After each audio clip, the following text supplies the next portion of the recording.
First thing that needs to happen is a big thank you to J.A. Bayona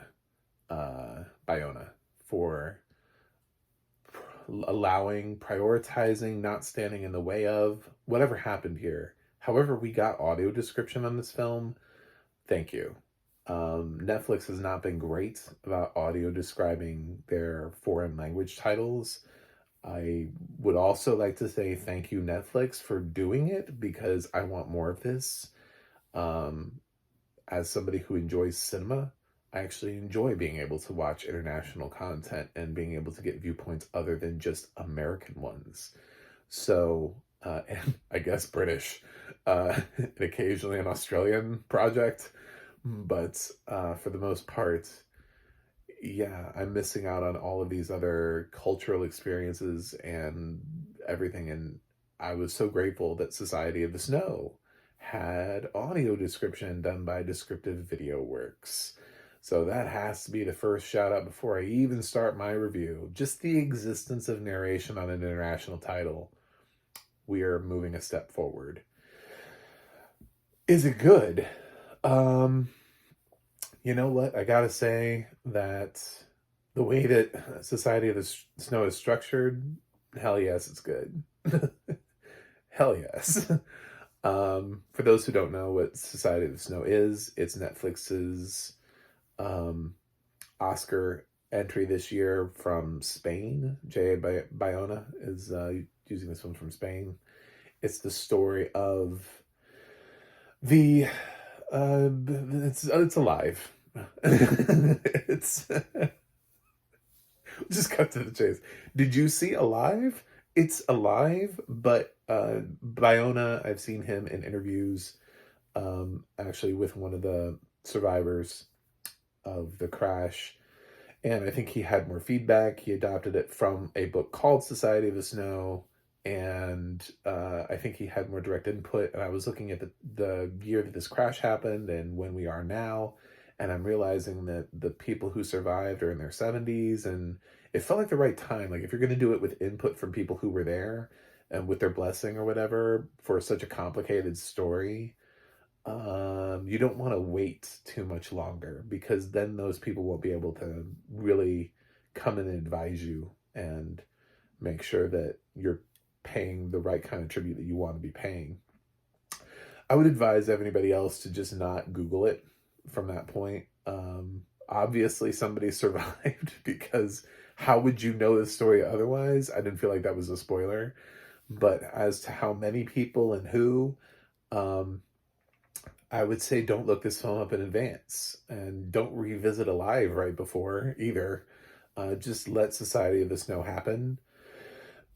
um, I don't know what's up with my voice.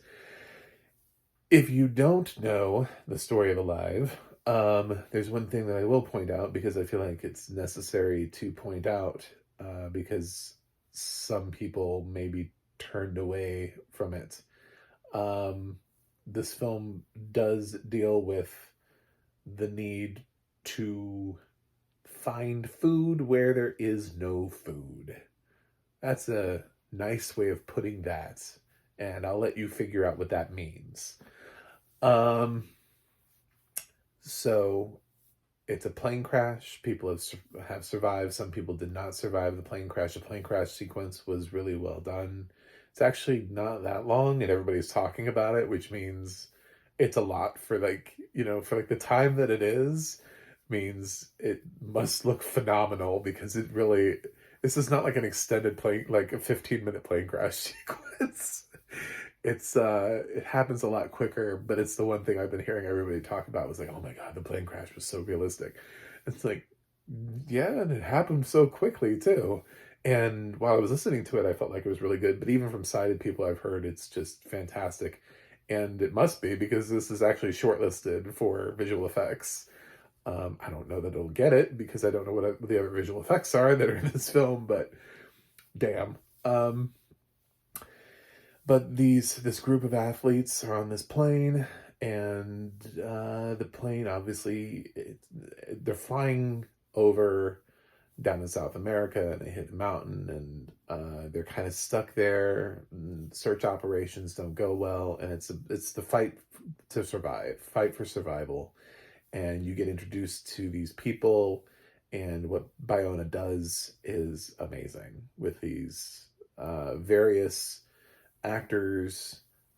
Yeah, the movie's a little long. I'm gonna be honest, 2.5 hours. It is a little long, but he just lets the movie breathe. The movie actually kind of has, once you get out of the plane crash, kind of has the same pacing. There's like one scene where where something exciting happens, I guess. Is a way to say that. And for a second, there's like a jolt of energy in the film, but the film is pretty much flat, like survival wise. And what you're focused on is the is someone going to drop next, like who, how many are going to make it to the end of this film. It starts off with a decent amount, but what Bayona does that I really loved is as either somebody dies, or when they find the body, because they find wreckage and they find other bodies and they see that people didn't survive the crash, he flashes onto the screen um, who that person was and what their age was. And it's so sad to see so many people dying so young, like all pretty much all early 20s.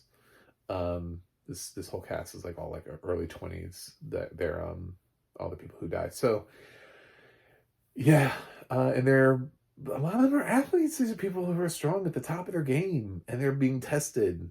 So for all these people who are like, I'm gonna go sign up for Survivor, I work out a lot and I'm good, and it's like, dude, if you really had to survive, these guys are professional athletes. This is what really happens. This is actual Survivor. Um, so yeah, it's it deals with some really harrowing stuff, some dynamics between the characters. There really isn't a lead to this film. There are just some characters who have a little bit more screen time, but it's kind of more than one. Um, the film does sort of have a narrator, which is great. It's one of the reasons why I think it allows for the film to be audio described, which includes some dubbing, is because the journal entry stuff that one of the characters is doing and it's being read to us is something that you don't necessarily have that weird dubbing effect. Even for a sighted audience, you don't have the mouth is moving but different words are coming out. That doesn't happen. So even for that, it's a great opportunity that doesn't mess with anything. And actually, I thought, I hate to talk about dubbing actors because I know they're not the original actors giving the performances, but they did a really good job here picking picking the actors to do the voices. Um, yeah, just these I don't know who they hired. I don't know who these people are, but they obviously felt the weight of what it was that they were doing and what they were being asked to do, because I've heard dubbing and I know why people avoid it. And because some of it is awful and it can't be directed by the original director, and that's what they're always worried of. But these guys tried their absolute best to give a performance that matched that of the original actor, so that way you were not taken out of the movie at all. The description of how these people, just over time, and sort of the horrific things they're going through, and everything from like the change in the color of their urine to um, there's a scene where it hasn't even been that long, and a guy's struggling and he can't find the hole, like a usable hole in his belts. Like how your belt gives you a certain amount of buttons to use. He was out of holes already, and it was like a week. I was like, he lost that much in a week? So, but without those little things, that's not something he's saying out loud, verbally, like, damn this belt, I need more holes. you know, it was description that gave those moments that helped to highlight. So, This is absolutely why we need audio descriptions, because so much of this is just told through quiet moments of things just happening, of us just watching, of them struggling to stay alive. And that is what makes this movie so well done from Bayona. Uh, I listen.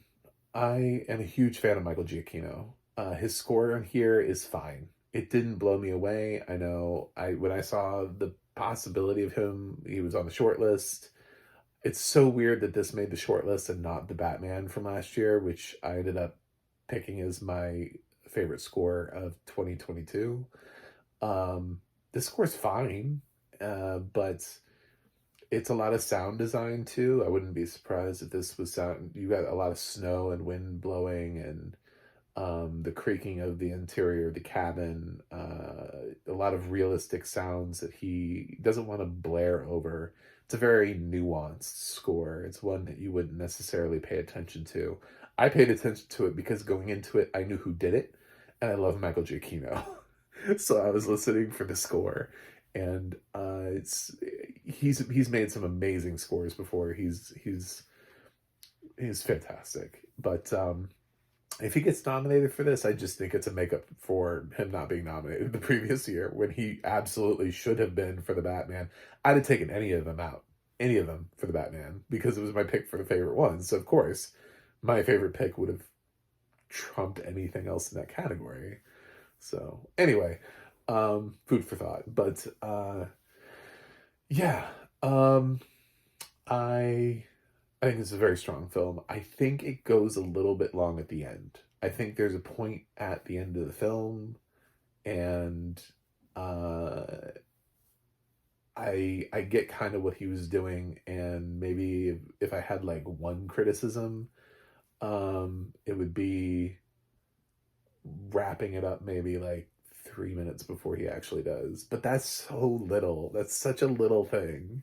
I was like, I don't know that we still need to be here. And plus I was like, damn these credits. By the way, if you look at the runtime of the movie, I can tell you this film has like 13 minutes of credits or something like that. It has, once you actually get to, so you can chop that off of your runtime right quick. Film is actually really about, if you don't watch credits, it's about like 13 minutes shorter than the actual runtime.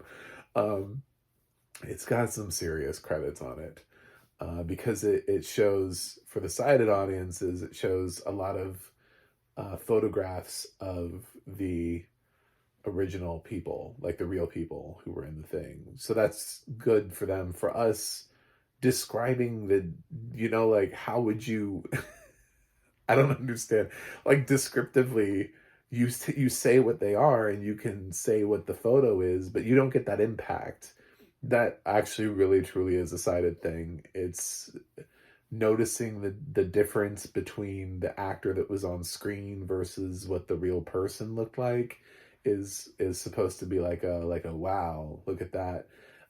Even if you describe it, you have somebody who's trying to describe the differences or the similarities. You have somebody who's like, we have two men standing next to each other who look incredibly similar, with the same hairstyle and the same hair color. One person's eyes are slightly more narrow than the other. I mean, like, you're trying to point out maybe like the one difference that they have, or one person's nose is slightly. I don't even know how you would do that to try to give us the full experience of, wow, they got really close on the casting of on the visual looks of these people. Um, so yeah, I tapped out. I got the narration information up at the top, and I tapped out.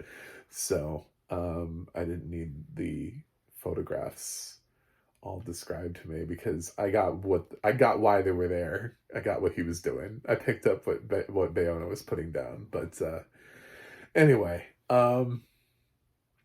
it's an exceptional film. It's one of many exceptional. It's been a strong year for international film, and I would love for us to be able to participate more in it, because most of them haven't had audio description.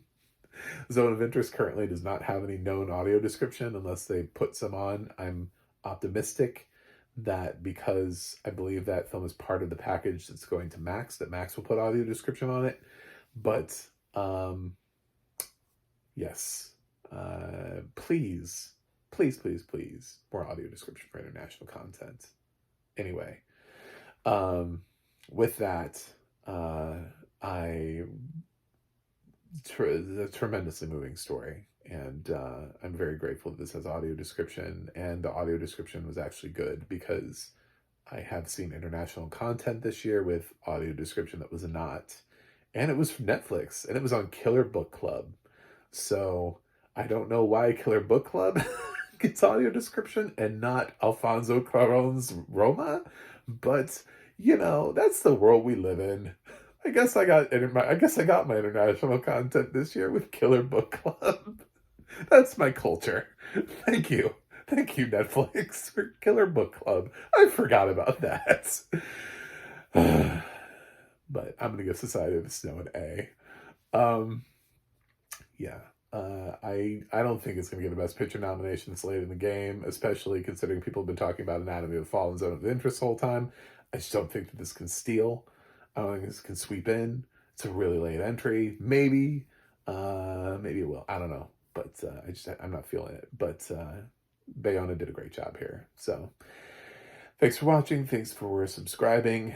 And I have a website, MacTheMovieGuy.com. You can follow me on X, Threads, or Instagram at MacTheMovieGuy. You can go to the audio description project, adp.acb.org. It'll let you know what has audio description, where you can watch it. And you can go to theadna.org. That's theadna.org. It'll let you know who's narrating your favorite films and television series. That's it for me today. And I will see you guys on the other side.